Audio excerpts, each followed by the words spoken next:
Request everyone to please rise for the ecumenical prayer and to remain standing for the singing of the national anthem and the Supreme Court hymn.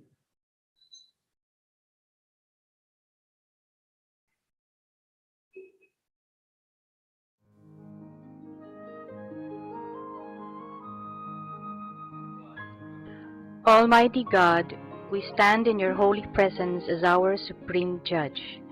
We humbly beseech you to bless and inspire us so that what we think, say, and do will be in accordance with your will.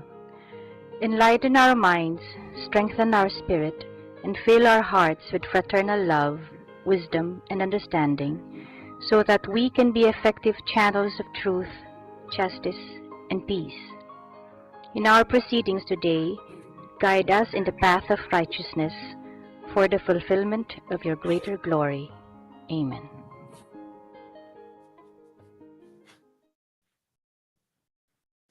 Mga kababayan, ang pambansang awit ng Pilipinas. Kayang mag-ibig, mag-alay sinakanan, alap ng puso, sa litig mo'y buhay. Upang hinihang, tuyag ka ng magiting, sa matulubin, di ka masisingin, sa nagalang putok sa simoy at sa langit ng pagkaw, ay tinatang tulang awit sa pagkayang ikamahal. Ang isang ng matawag mo'y tanong ay kanagilingin, ang bituin at araw niya kailan ang ay di magtitingin. Luman ang araw ng warhabit pagsinta, buhay langit sa piling mo. Ang inigaya ng partay mga amin, ang mamatay ng dahil sa'yo.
Please be seated. Thank you.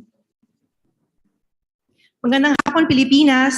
Welcome to the media launch of the Her Story Gender Award of Distinction for 2022, the culminating activity for the Women's Month celebration of the Supreme Court's Committee on Gender Responsiveness and the Judiciary. Yes, magandang hapon po sa inyong lahat, to all our guests on site and to those joining us virtually from all over the Philippines. Aside from Zoom, this event is being streamed live through the official YouTube channel of the Supreme Court. Let me introduce myself. I am Jackie Crisologo Sagisag of Branch 67, Metropolitan Trial Court, Makati City. And I'm Yvette Cabochan Santos of Branch 304, Regional Trial Court, Quezon City. We are members of the Committee on Gender Responsiveness in the Judiciary, and we are your hosts for this afternoon. Before we proceed with the program, we would like to acknowledge the special guests we have here with us today. The Honorable Chief Justice Alexander G. Hesmundo,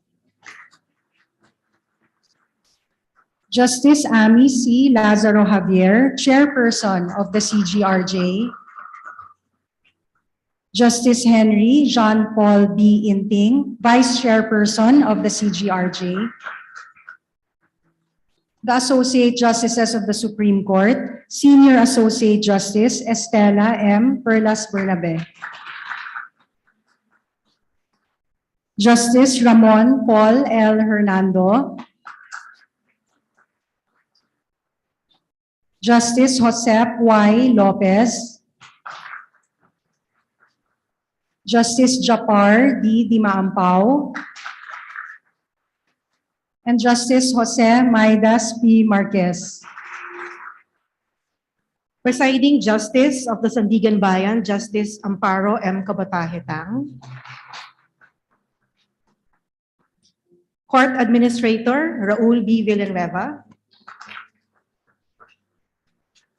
Deputy Court Administrator Assistant Court Administrator Maria Regina Adoracion Filomena Ignacio. Assistant Court Administrator Brian Keith Hosaka. Attorney Ella Del Rosario, Chief PMO. Associate Justices of the Court of Appeals, Sandigan Bayan and Court of Tax Appeals, judges of the first and second level courts, members of the CGRJ and Secretariat.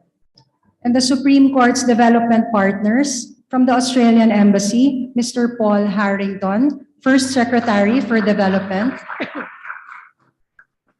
Mr. Sam Shitik, Philippines Country Representative for the Asia Foundation, Attorney Caroline A. Mercado, Senior Legal Advisor for the Asia Foundation.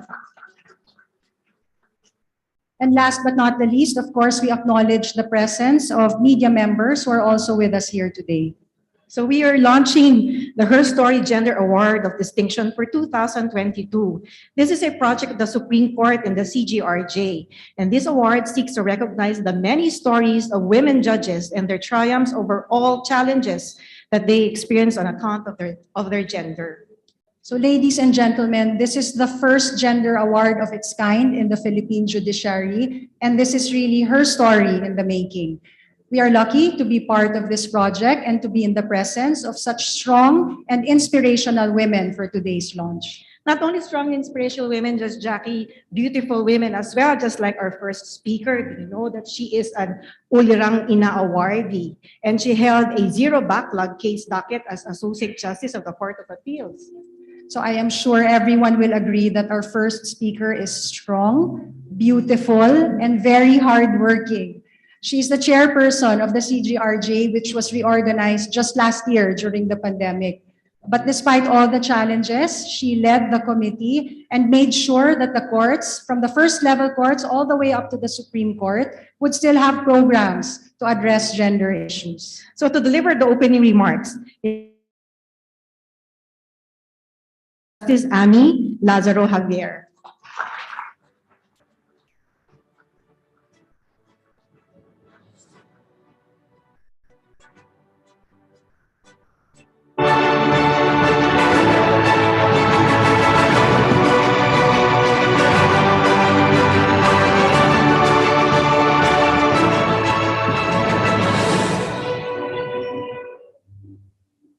May I thank you, Judge Yvette and Judge Jack, two equally lovely, strong, and competent women.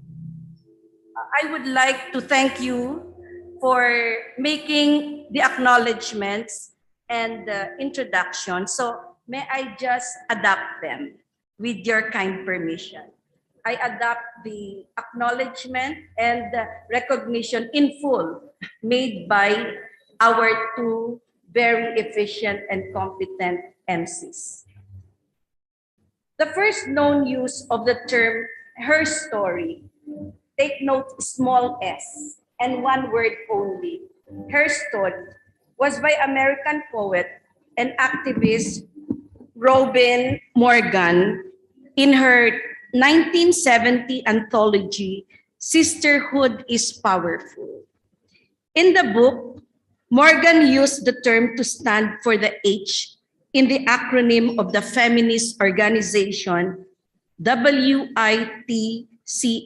or which, as in women inspired to commit her story.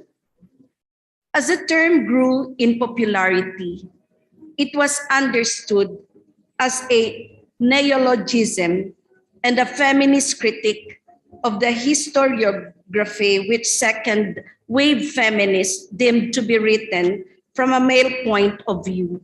At this point, may I also acknowledge the members of the press who are with us and also those who are virtually present with us. I know you have acknowledged them, but I also would like to acknowledge them, Ani. On the other hand, the term history is derived from ancient Greek and later from the Latin historia, which meant knowledge obtained by inquiry. History, at least etymologically, has nothing to do with the possessive pronoun his, which was Proto-Germanic in origin. Word origins notwithstanding, her story became a battle cry of sorts to put forward women's stories in public discourse.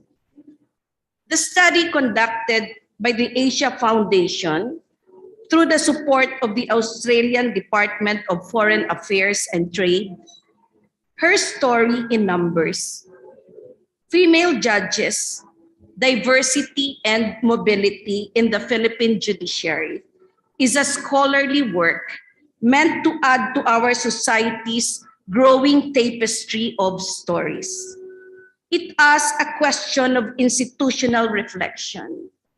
Why has the average Supreme Court justice remained male, born in Luzon, educated in Metro Manila, graduated from a few select law schools, and was a judge or justice prior to his appointment to the High Court? While the question appears answerable by arguing that the Constitution does not require that the Supreme Court be composed of near equal numbers of male and female magistrates. For instance, nor that the island groups of Luzon, Visayas, and Mindanao be equally represented, I posit that such an answer evades a larger question. The democratic character of our institutions and the Supreme Court's quintessential function of administering justice to all without qualification compel us to ask questions that go beyond what the highest law of the land has prescribed or settled. Diversity is one such question. And may I share that after the retirement of Senior Associate Justice Estela Perlas Bernabe, come May 14, I would be the only woman magistrate in the highest court of the land. I hope to have a companion who is also a woman like me, because there are functions in the court that are reserved for women only. I am so afraid that the projection of such Telly would become true. That after her retirement, all my male colleagues will be forced to wear a skirt.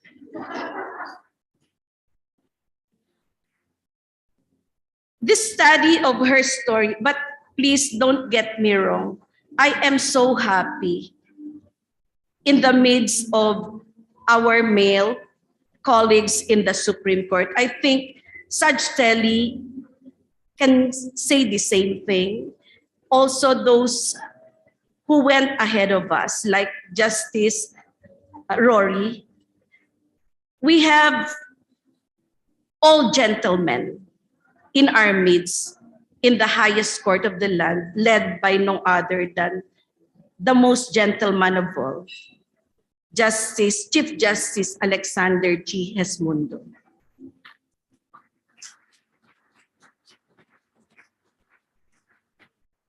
The study of her story contends that diversity is an important indicator for the development and growth of public institutions because of three reasons. One, inclusivity through diversity demonstrates fairness and equal opportunity.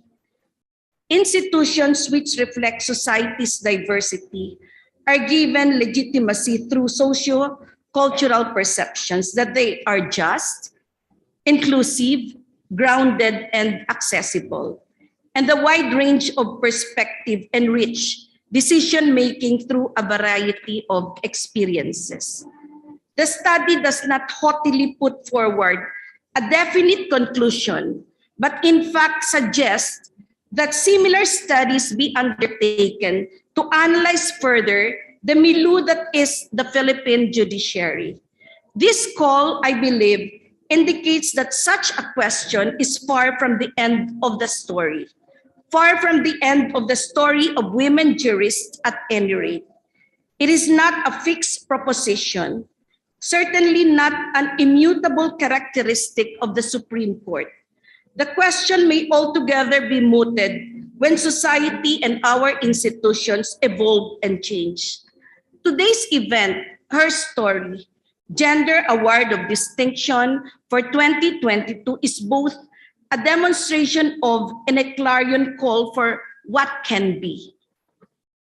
Through this award, we present the storied lives of our featured female jurists, how their stories are somehow similar to ours, but likewise uniquely theirs. These twin aspects of commonness and exceptionality facilitate relatability and understanding that if she can do it, so can I. By sharing narratives that are relatable, we create an impetus for change and introduce a paradigm shift in the appointment process that considers other equally important public policy considerations, such as diversity. Through hearing and learning of each other's stories, we open the path to grounded understanding.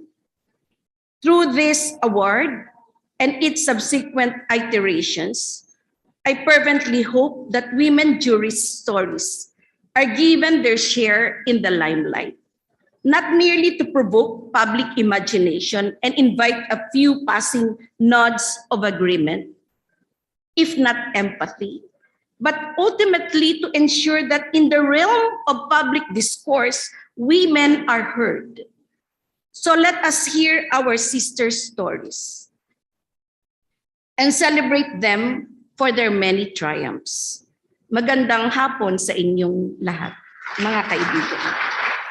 Thank you, Justice Javier, for sharing that with us so we can remember the keywords that we heard just now: rich, history, diversity, and her story. You know, I think if we hear a lot of her stories, we can prove the world that with women, there's magic.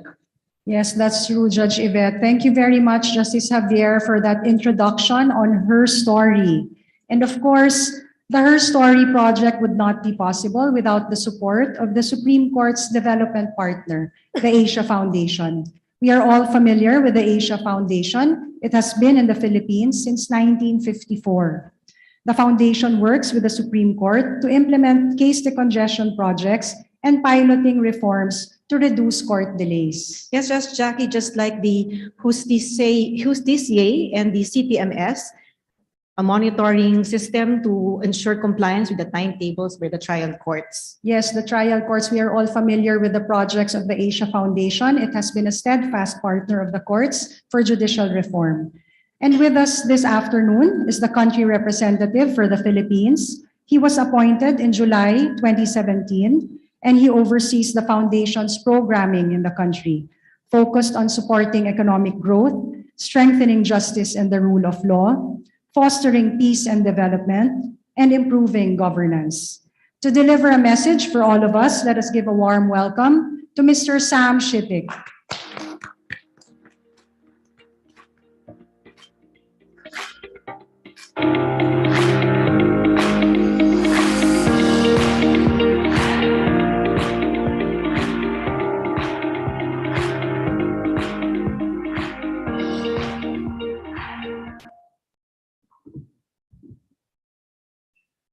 Thank you for that kind introduction.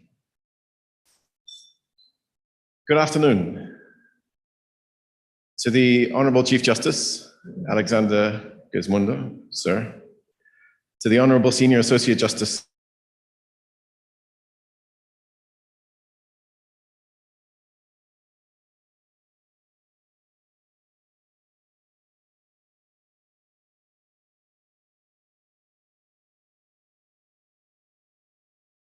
Amy Lazaro Javier, also the chairperson of the Committee on Gender Responsiveness in the Judiciary, who gave that remarkable framing comments for the start of this event. Thank you, ma'am. Honorable Justice Henry Jean-Paul Inting, the vice chairperson of the same committee. Honorable Justice Joseph Lopez, Honorable Justice Japar Dimeampao, and Honorable Justice Midas Marquez. Sir. Also, greetings this afternoon to the Honorable Presiding Justice Amparo Cabotage Tang from the Sandigan Bayan.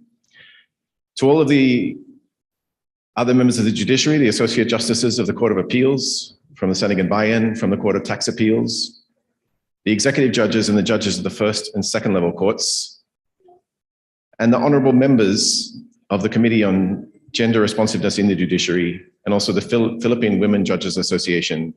To all of you, thank you for the invitation to join here this afternoon, and good afternoon. I speak here as the country representative for the Asia Foundation because we think this is an important commitment and an important initiative of the Supreme Court in the country. The Committee on Gender Responsiveness in the Judiciary, in launching this Her Story Gender Award of Distinction for 2022, is taking a great step forward. The Asia Foundation, as a non-profit international development organization who are committed to supporting the rule of law in the country, is very proud to be part of this process. In the Philippines, the Asia Foundation has been lucky enough to be a long-time partner of the judiciary, and our focus has been on pursuing reforms to improve the administration of justice, build internal justice sector capacity, and increase access to justice. We've been working with many of the people here in this room and who are online for decades now on various ways of institutionalizing the kind of reforms that come with the leadership of the court. The court's own initiatives to mainstream gender in the administration of justice are one such demonstration of how the judiciary can move with the times and set an agenda for the rest of the judiciary to follow. In the Asia Foundation, I'm proud to say that our law and justice team is led by a stellar group of lawyers, almost all of whom are women, and they inspire me every day with the work that we're able to do together. So this Her Story Gender Award of Distinction for 2022, from my perspective, is a really valuable pioneering initiative. And it's valuable because it takes a step towards ensuring the kind of parity and diversity in the Philippine judiciary, which is so critical. As was mentioned earlier by Justice Lazaro Javier, we commissioned a study entitled Her Story in Numbers: Female Judges, Diversity and Mobility in the Philippine Judiciary, which explored the factors that affect gender balance and mobility in the judiciary through analysis of publicly available gender disaggregated data. It was a fascinating process, and hopefully for all of you, a useful illumination of the realities of the gender balance in the judiciary. Through the Supreme Court Committee on Gender Responsiveness in the Judiciary, the study was presented actually on International Women's Day before more than 700 women jurists in the Philippines during the 27th National Convention Seminar of the Female Judges Association.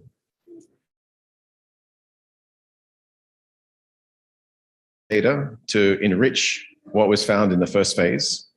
And we hope with the launch of these Her Story Gender Award for Distinctions today, the unique perspectives of female jurists will further deepen the understanding of gender mobility and promote gender equality in the judiciary. Before I wrap up, I wanted to recognize a few of the people who have been really instrumental in leading in this space. Firstly, the Chief Justice, for making gender equity a centerpiece of his reform agenda. And coming up to almost 1 year in office, it's impressive to see how the reform agenda is shaping up and the kind of things that he will be able to do in his term, particularly for opening a path for judicial diversity to have an impact in the way law and justice is adjudicated in the country. I wanted to recognize again Justice Estela Bernabe, who serves as an inspiration for so many women in the courts and will do even after her retirement. The chair of the committee, Justice Amy Lazaro Javier, for her dynamic leadership and who immediately took the study under her committee. Justice Henry Inteng, as vice chair of the Supreme Court Committee, who has been lending his voice as a male supporter for these initiatives. Justice Tez Asega, with her tireless advocacy and efforts in making this whole event today a success. And lastly, thank you. And lastly, but definitely not least, possibly the most passionate and dedicated person in the room on these issues, Justice Monette Singh. But of course, those have been supported by so many people in the constructive work in the committee and in the day-to-day efforts to highlight the leadership and the role of women in the judiciary. So thank you to everyone. We're also thankful to have been long-term partners of the Australian Embassy in this endeavor. So thank you to Paul Harrington, to the rest of the embassy team for not just their commitment on this, but their long-standing commitment to the rule of law in the Philippines. For the Asia Foundation, we're supporting this initiative, as I mentioned, because it speaks to the long-term needs of equity in the law. Equality and access to justice for all Filipinos, women and men, and equality in those who practice and adjudicate on the law for all Filipinos.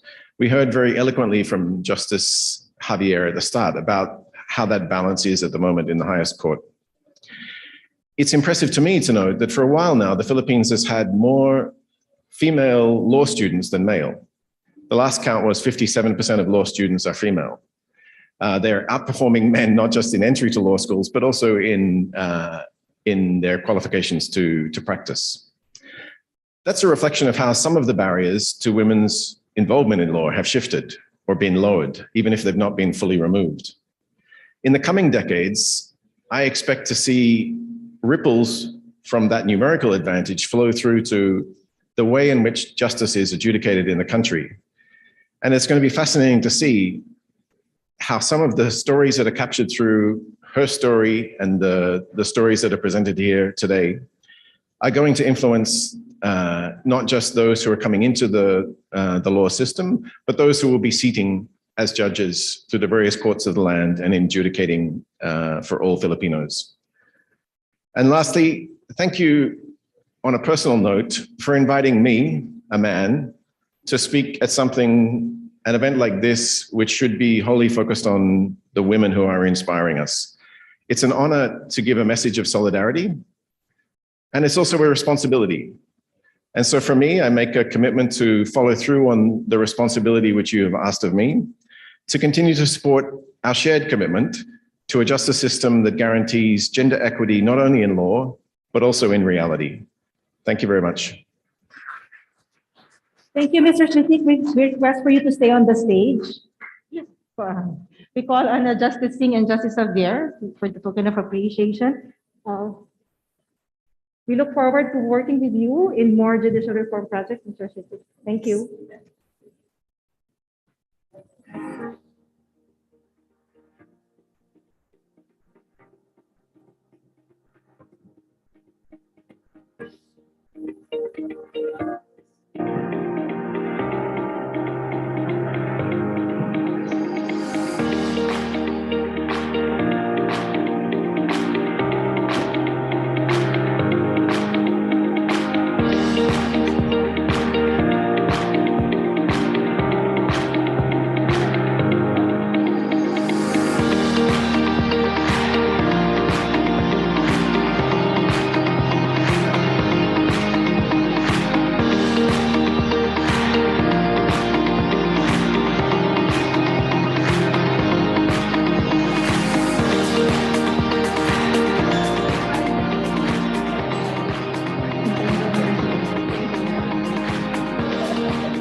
So at this point, I am sure we are all very excited to know more about her story.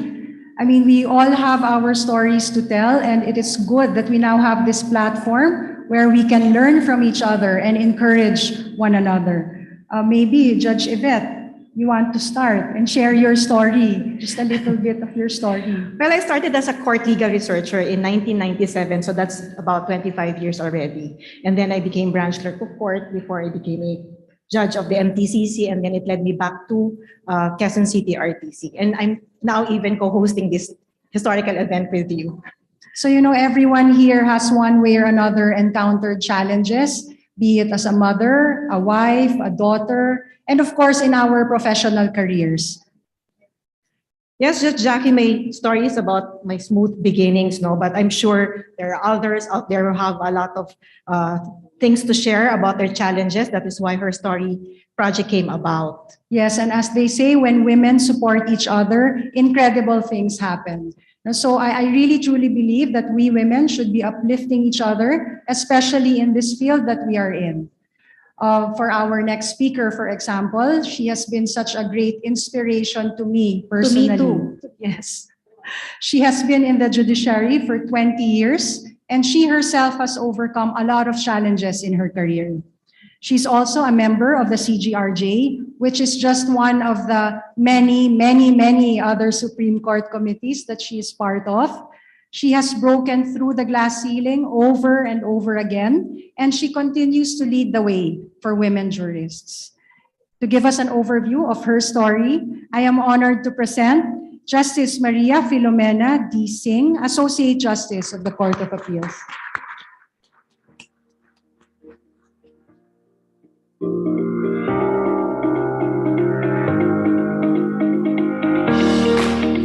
Maraming salamat, Jackie and Yvette, mga anak ko. Magandang hapon po sa inyong lahat. Good afternoon to all our guests, especially to the Chief Justice and the members of the Supreme Court, our two eminent women models, Saj Telly and Justice Ami. I was 10 years old when I first told my mom that I wanted to be a judge. My mother was a litigator, and I used to go with her when she worked when I didn't want to go to school.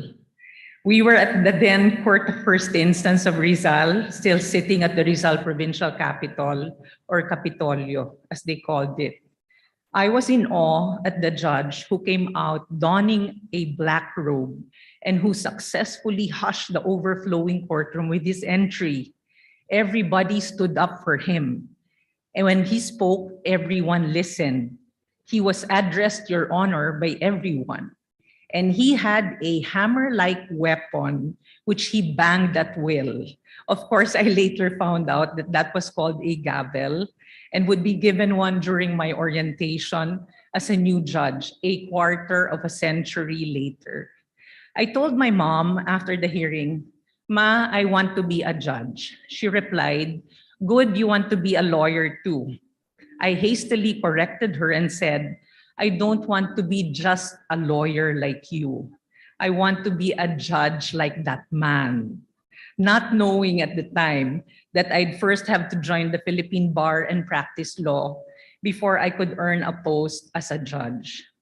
I'm celebrating my 20th year on the bench this year, though I feel like I've been working for 100 years. It has been a tough 2 decades for me. Challenges, madami. Bata ka pa, babae ka kasi. Wala kang alam, hindi mo kaya. Date muna tayo. 20 years after, nandito pa din ako. Hindi na masyadong bata. Wala pa ding date. Mas madami-dami na ang alam. Kinakaya, lumalaban. Babaeng nagsusumikap, babaeng naninilbihan sa bayan. Kayo, ano kwento ninyo?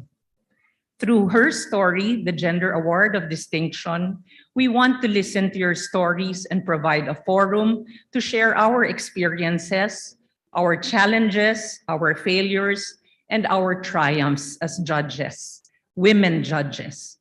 Our hope is that the girls and the women who will hear our narratives will be inspired, motivated, comforted, and reassured that our gender is a badge of distinction, a badge of courage, a badge of honor. In the coming months, the CGRJ will be featuring one story per month, which we will give maximum publicity. From these stories, we will select 3 winners who will be awarded in March 2023 during the celebration of Women's Month next year. The guidelines for the search will be circulated shortly. To give you all an idea of what we will be looking for, we have prepared an audio-visual presentation. So ladies and gentlemen, we are pleased to present for the very first time, Her Story, a video narrative.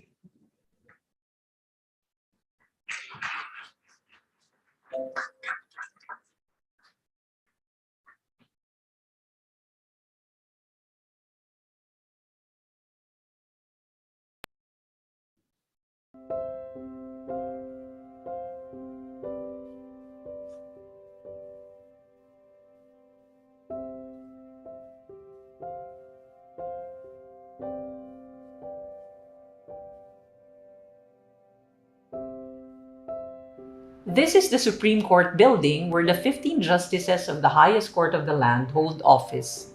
In the judicial firmament, the Supreme Court is the apex of the hierarchical climb, the pinnacle of every judge's and lawyer's aspirations. But the road to this destination is not the same for everyone. The journey far from equal.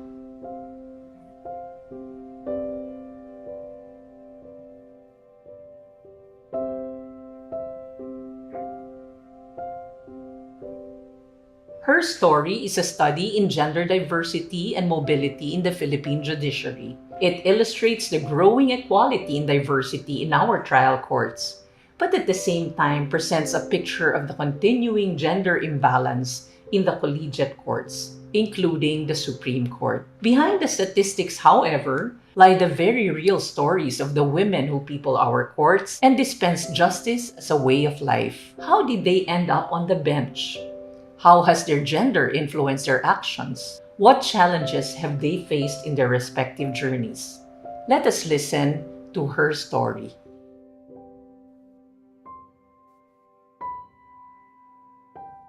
I did not plan on becoming a judge. Although it was always my parents' dream to have a judge in the family, I pursued a career in corporate practice, which I was engaged in for 15 years. It was not until my best friend, recently retired Supreme Court Justice and now PhilJA Chancellor, Justice Rory Carandang's appointment as Regional Trial Court Judge in Manila, that my interest in the judicial service was piqued.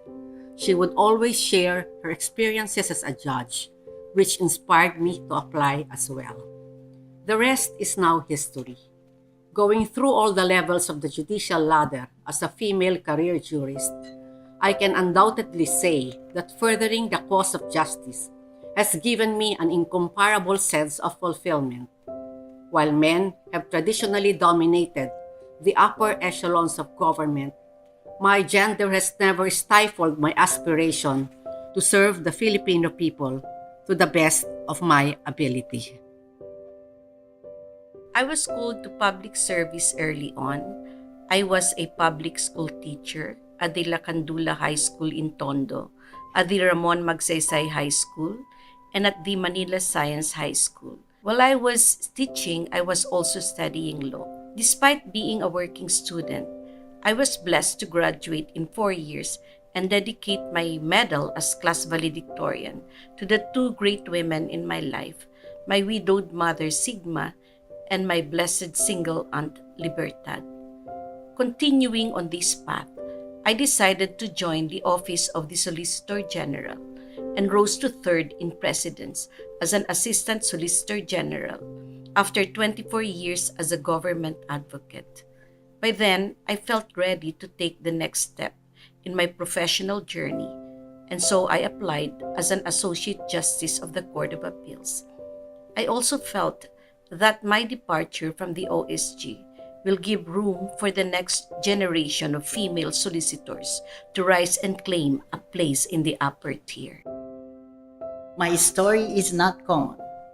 I was already a judge of the Municipal Trial Court in a small town in Pampanga when I was appointed as chairperson of the Land Transportation Franchising and Regulatory Board, or LTFRB, and later on concurrently Assistant Secretary for the Land Transportation.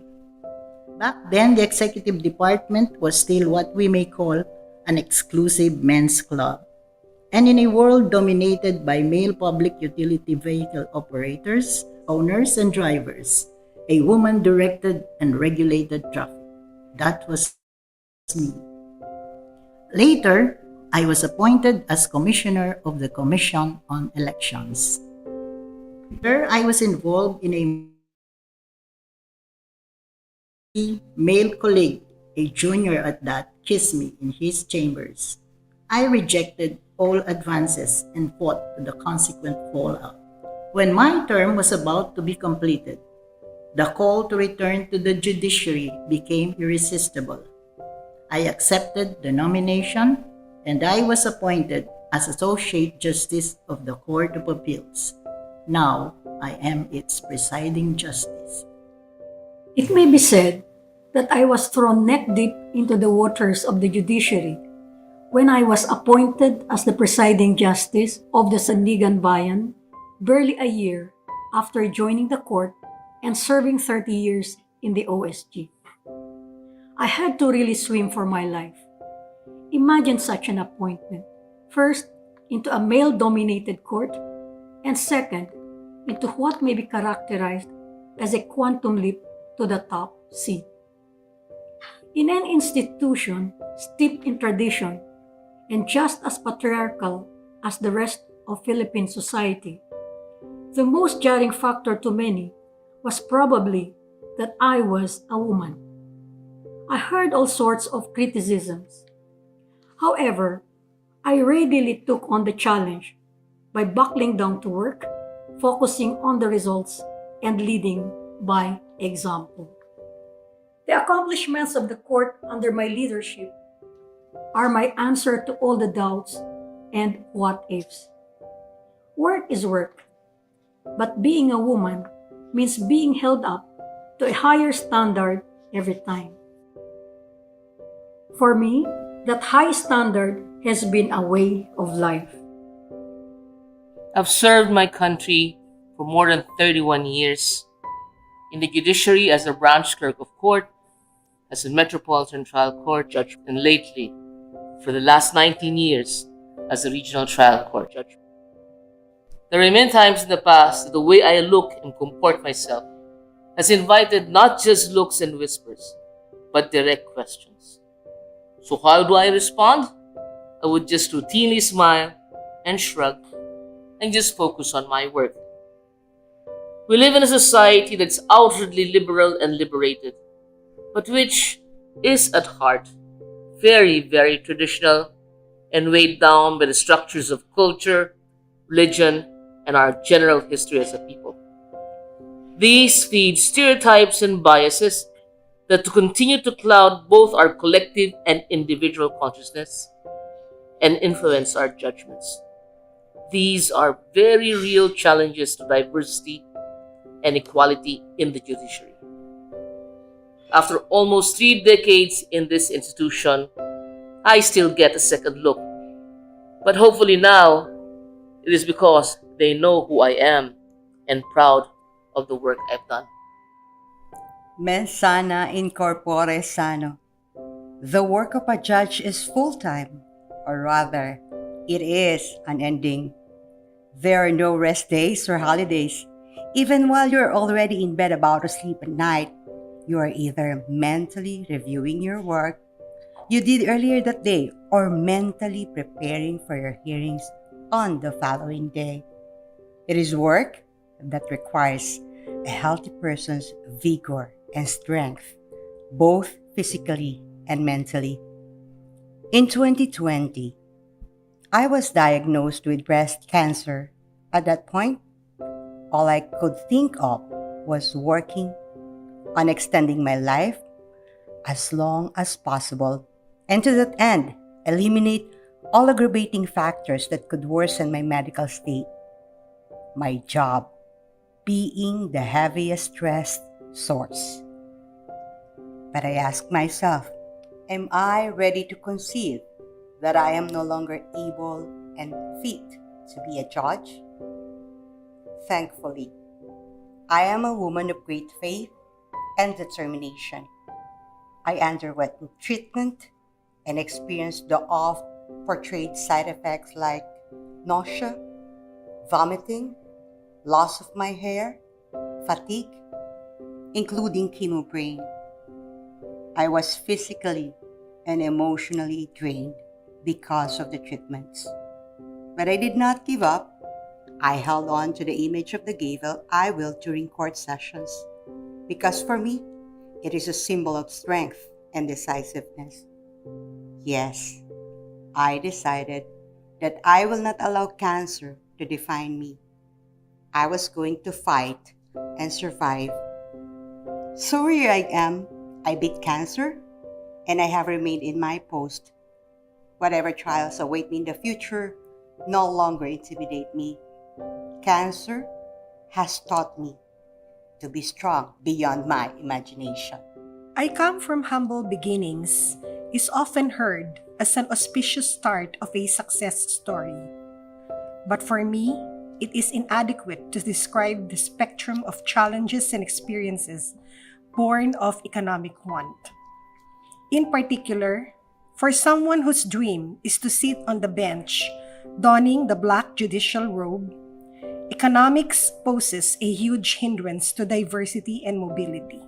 The opportunities are simply not equal for those who can afford to study without working, for those who have a choice of schools to go to and get their degrees from. I did not have these choices. I worked to support myself through law school as a court interpreter, studying at night, usually ending my day past midnight. Already a mother of 4 then, I scrimped on every peso, sticking on the basic necessities and depriving myself of even the smallest luxuries. Oftentimes, I had to rely on the help of my mother and other siblings. The joy I had when I graduated was brimming, and when I passed the bar examinations, overflowing.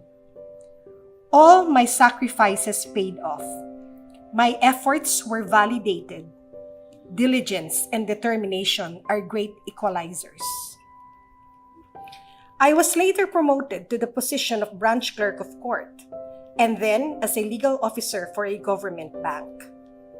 From there, the bench was only a step away, but the blood, sweat, and tears it took me to get there will never be forgotten. A woman in our society faces discrimination, inequality in many ways, more so a Muslim woman. Imagine the challenges times 2. The insensitivity and prejudices can make one give up and at times simply walk out and never return. If it were not for a dream, my dream to be a judge, I would have long given up. the palpable prejudice, the baseless fear, and even the carefully disguised animosity can form a dark wall that shuts me out of the mainstream. But I refuse to be caged in. Instead, as with any challenge, I have learned to use what others think as my weaknesses or liabilities as my assets. I maximize my innate characteristics and traits as a woman, like my meticulous care, my organized ways, my patience, my industry, to be a better judge. In this, it cannot be denied that women judges have the advantage. The teachings of Islam are my guide, not just in my personal life, but in my professional life too.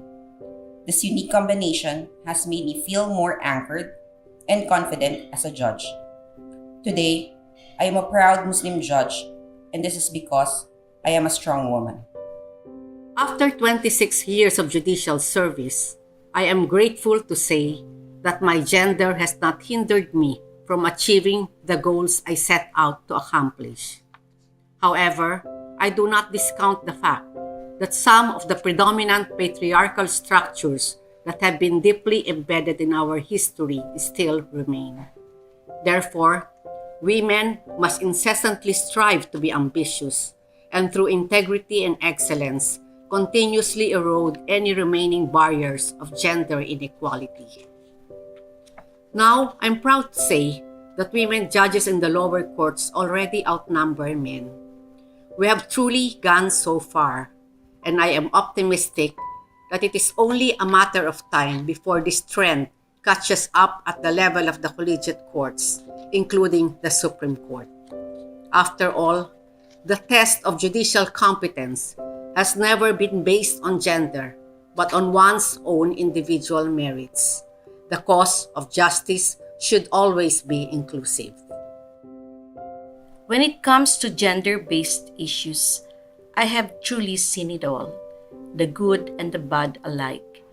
This helps me a lot in terms of committing myself to be effective, efficient, and dynamic in pushing for worthy projects and innovations as chairperson of the Supreme Court Committee on Gender Responsiveness in the Judiciary. Under this committee, the Supreme Court takes the lead in mainstreaming gender sensitivity, inclusivity, and equality. Today, with this narrative, the Supreme Court opens the door wider to the entire spectrum of gender identities and resoundingly applauds our women jurists who have sacrificed their very lives in the service of our people. 8 women, 8 stories, 8 journeys, but only one shared purpose: service. Today, these women jurists stand tall with distinction in our midst, the bearers of our collective aspirations, the symbol of our fervent hopes, for the institution, for the nation, for the next generation. This is not just their story. This is our story.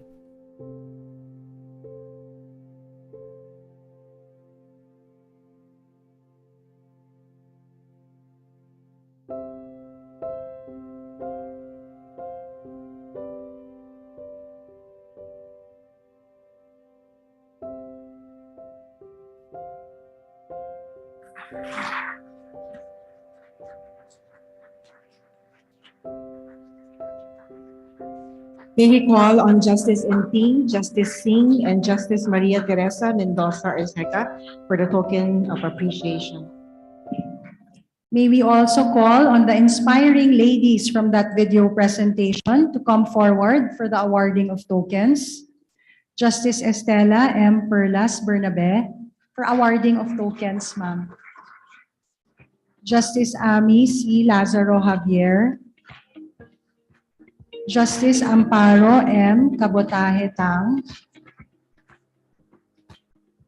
Judge Maria Cristina G. Laderas.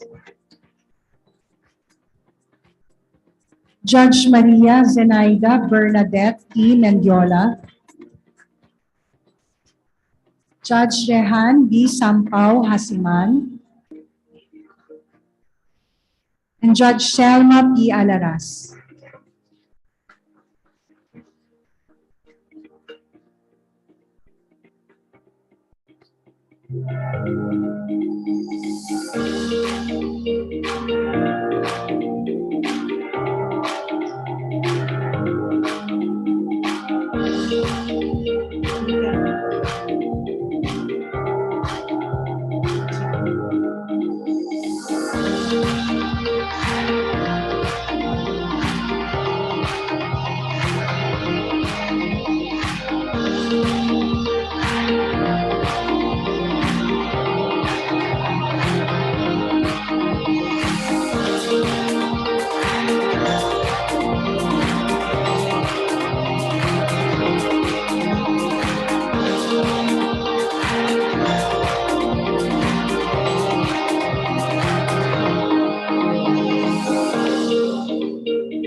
Let us give all of them a warm round of applause. Thank you very much. Congratulations po.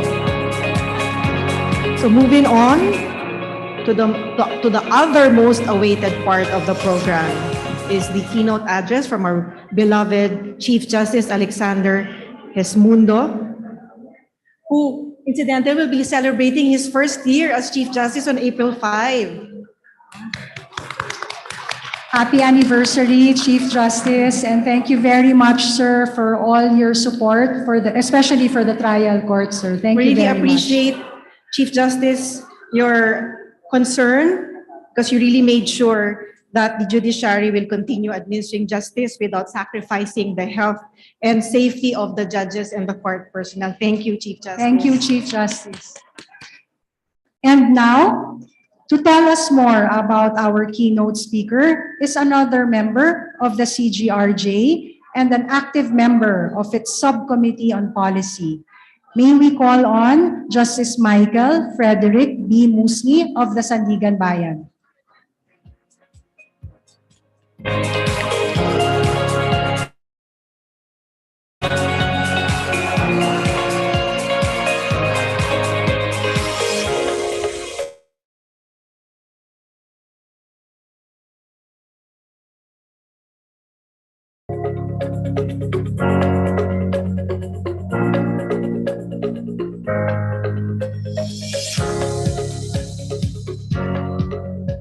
Thank you. Good afternoon.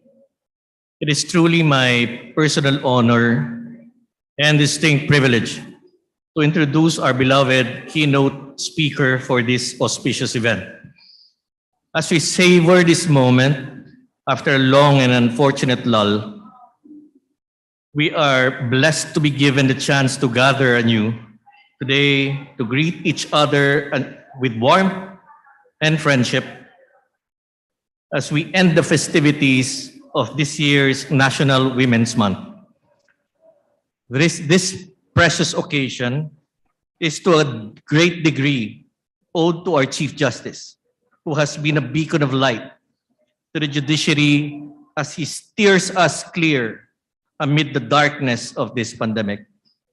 For this, we thank you, Chief, for your leadership. We thank you for your inspiration to all of us.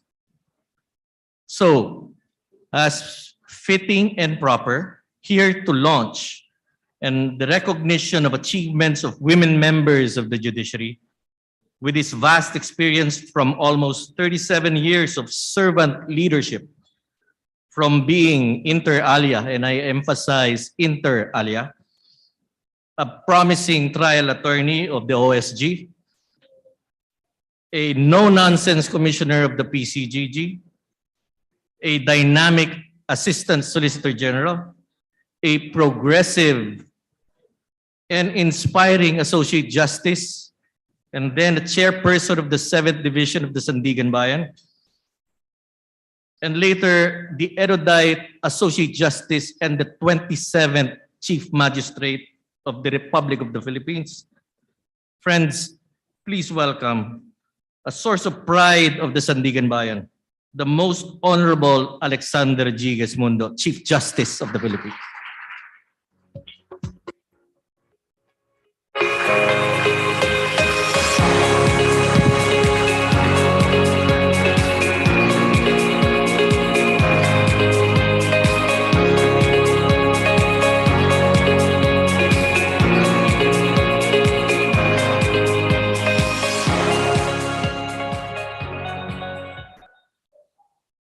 Please be seated, everyone.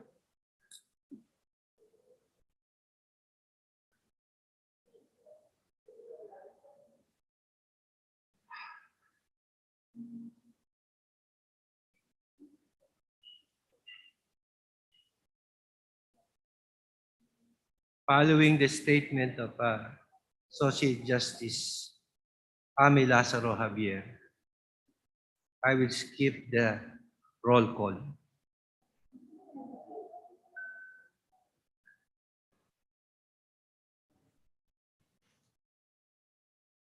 Good afternoon.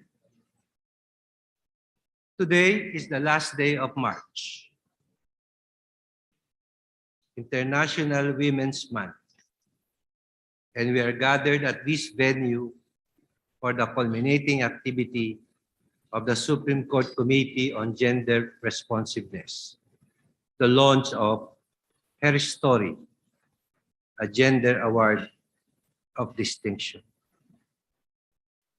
Pardon the words, but this afternoon's event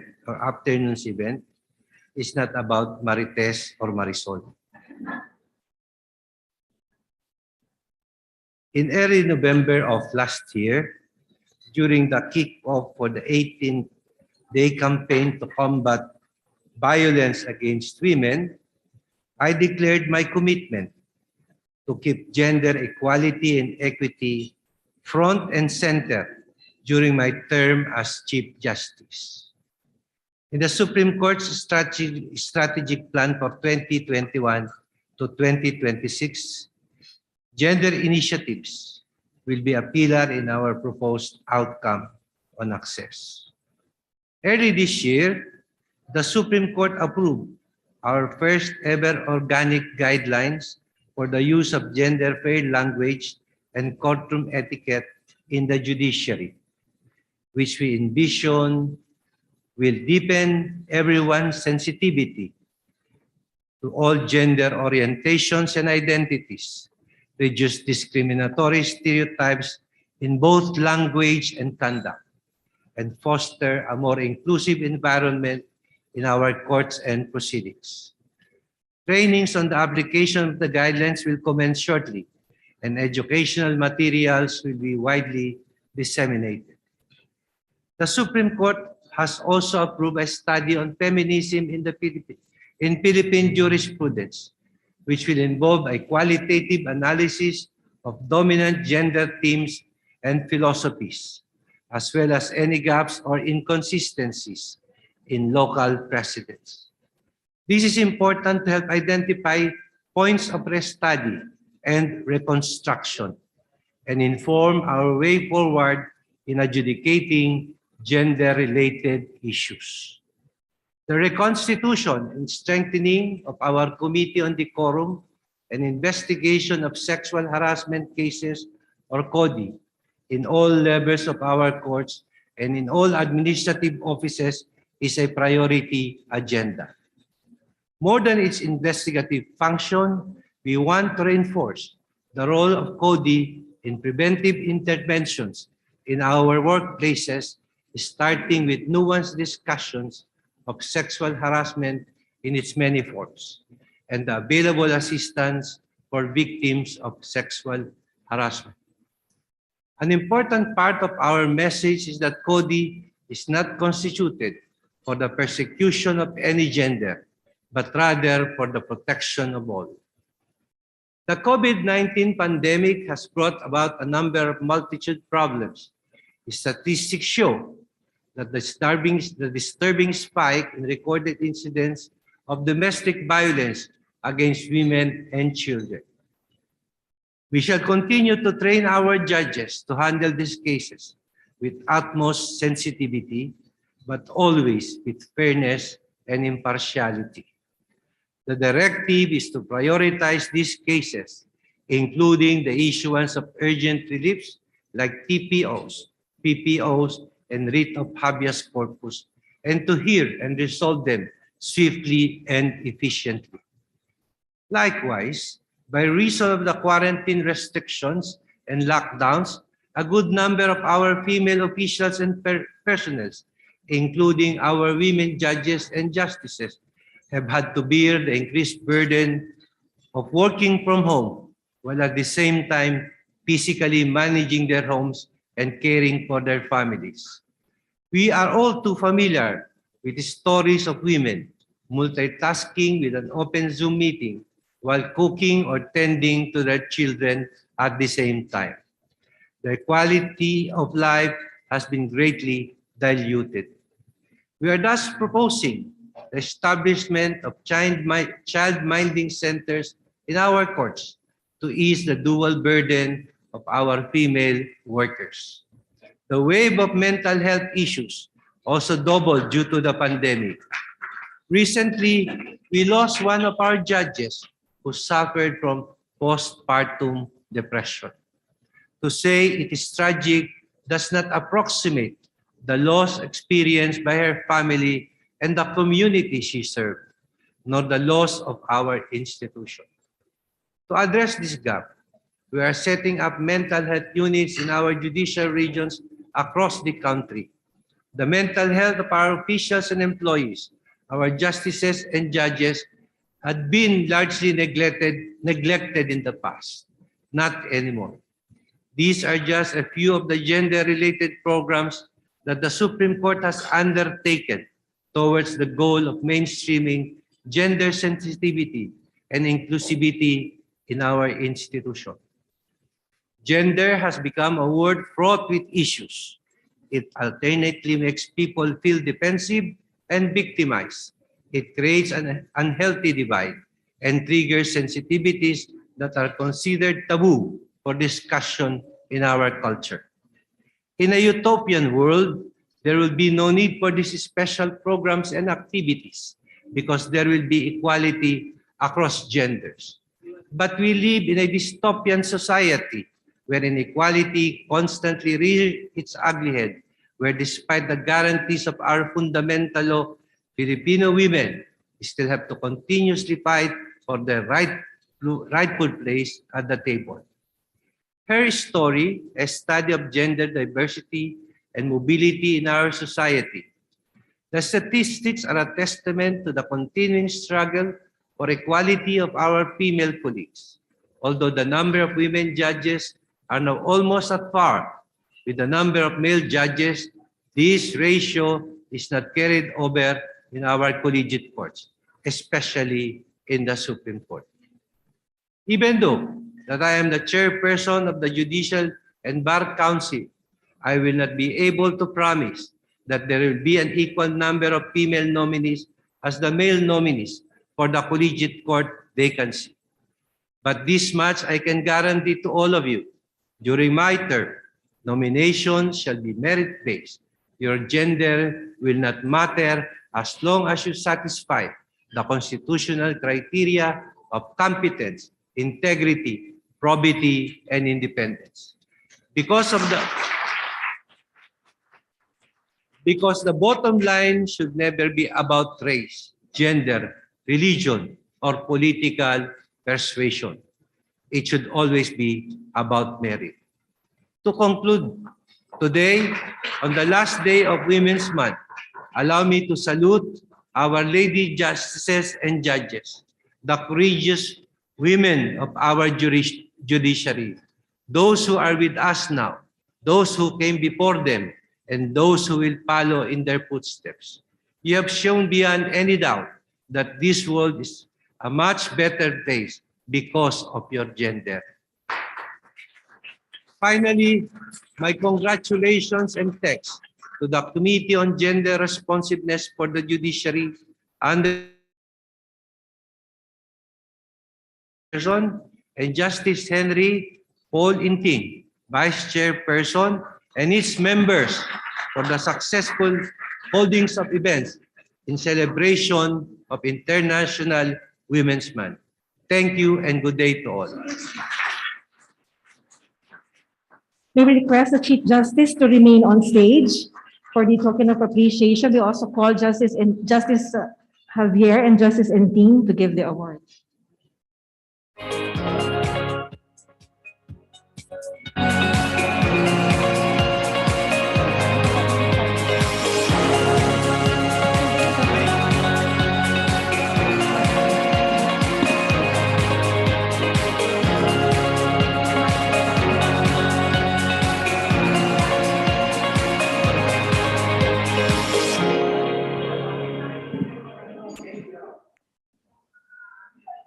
We also invite the Supreme Court Justices, Justice Paul Hernando, Justice Midas Marquez. May we request the Justices of the Supreme Court to please join the Chief Justice and the Chairperson and the Vice Chairperson of the committee.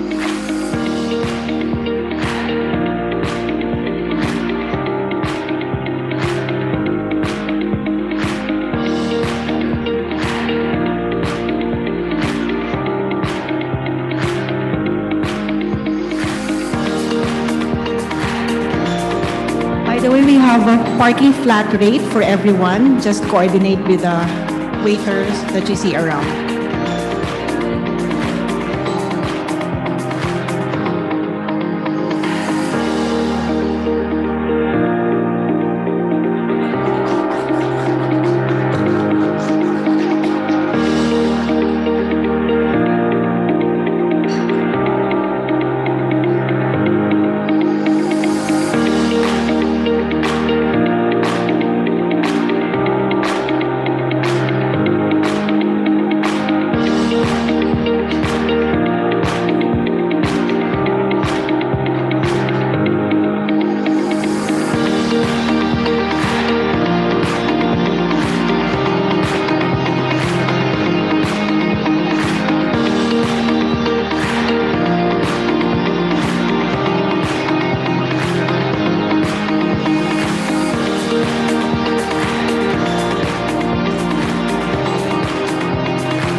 Ladies and gentlemen, we have come to the end of our program. To give us his closing remarks is the Vice Chairperson of the CGRJ. He has been a public servant for more than 30 years. He began his career in the judiciary in 1998 as a Metropolitan Trial Court judge and was promoted to the Regional Trial Court in 2004. 8 years later, he joined the Court of Appeals, and in 2019, he was appointed as the 183rd Associate Justice of the Supreme Court. Please welcome Justice Henry Jean-Paul B. Inting.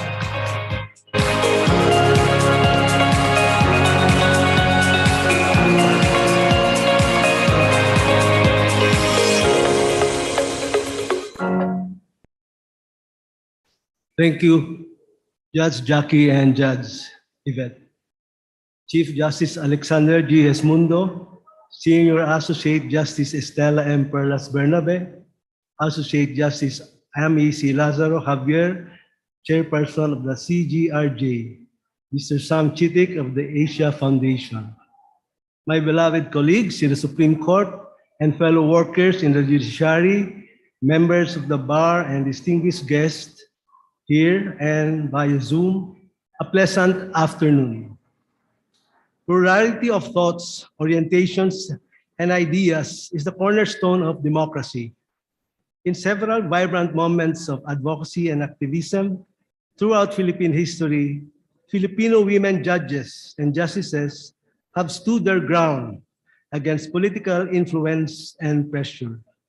They have become a force in strengthening the administration of justice. This is especially highlighted by the Her Story project.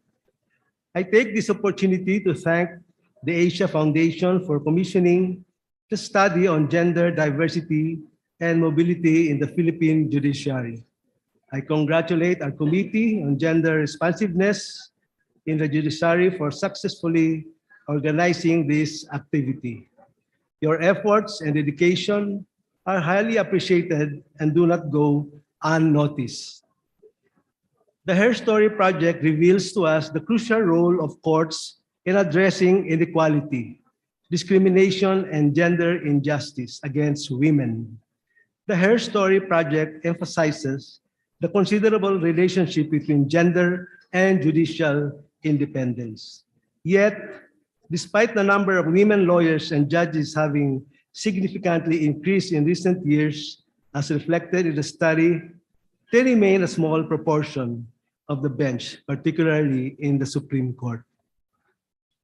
A judiciary characterized by elitism, exclusivity, or sexism is oblivious to the changes in the society. Indeed, ensuring that judges reflect the diversity of the society would enable the judiciary to better respond to different social contexts and individual experiences, and to achieve reforms in our country's legal and judicial culture and our collective consciousness. With small steps, we are signaling to aspiring young women that they are a welcome and valuable addition to the judiciary.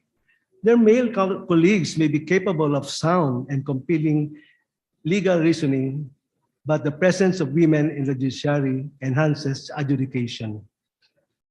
Of course, there is no single and simple panacea to biases and misunderstandings, but women justices bring their perspectives, life experiences, and unique contexts to judicial actions.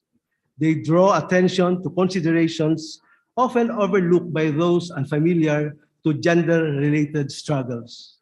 They challenge outdated and gender-insensitive assumptions and stereotypes in our laws and jurisprudence.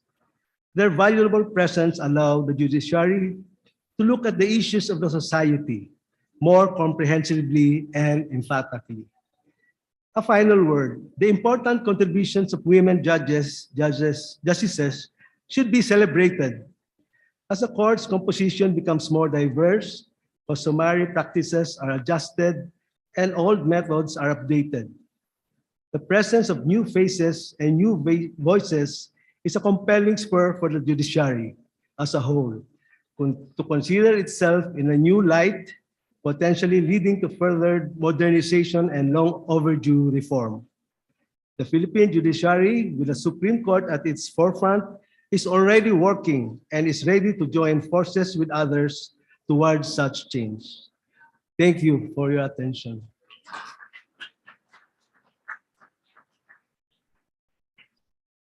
Thank you, Justice Inting. Honorable guests, just like all good things, today's program has come to an end. But of course, this is also the beginning of something beautiful, Her Story.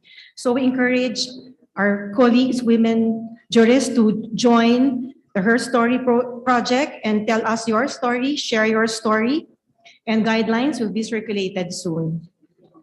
At this point, it is time for us to take our leave. On behalf of the Committee on Gender Responsiveness in the Judiciary, Judge Yvette and I would like to thank everyone for joining us this afternoon. Thank you very much. Now may I request everyone to please rise for the closing prayer and to please remain standing for the singing of the Judiciary hymn.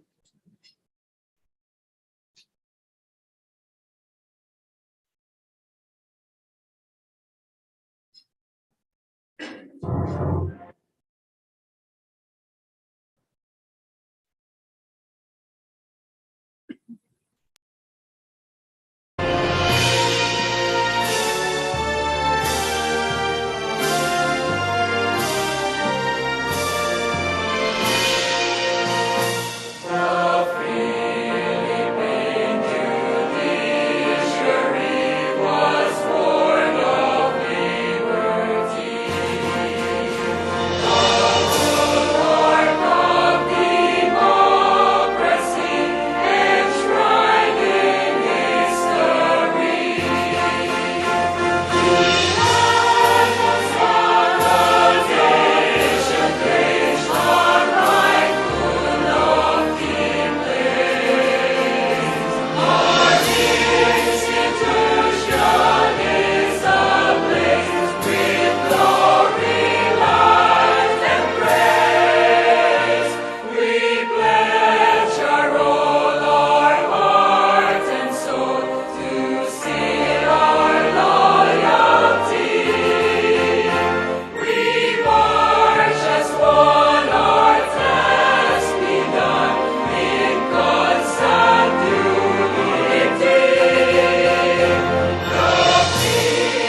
Kain na tayo.